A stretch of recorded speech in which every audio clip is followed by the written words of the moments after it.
So Andre, there might be some people in my network new to project management or wanting to get into project management. So as an experienced project manager, can you talk a little bit about some of the most important skills new project managers should focus on developing in the beginning when they just start out?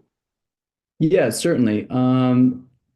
Great question. I mean, a lot of times project managers, there's no like major, in university, project manager major.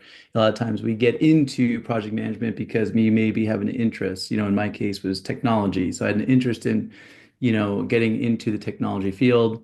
So, I kind of got put in a position of a, software project manager. And one of the first things I started learning how to do is how to properly take, meeting notes.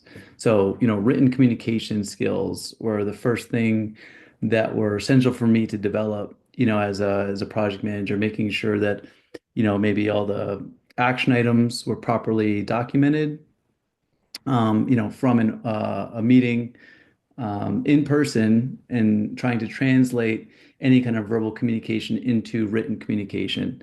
I had a I had a boss once who said, if it's not on paper, it's vapor.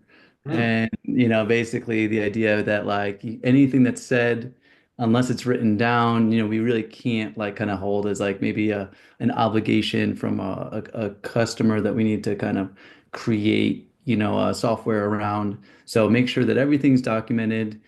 And then that communication, say in a meeting notes, might get translated into action items and work, work that, needs to be done, meaning maybe we need to start developing what we call requirements. What are the essential features that we need to develop based on a meeting that we had where stakeholders, were, communicating certain needs that they have for software. So definitely communication skills, written and oral communication I think are kind of fundamental, as a project manager, whether you're even beginner or experienced.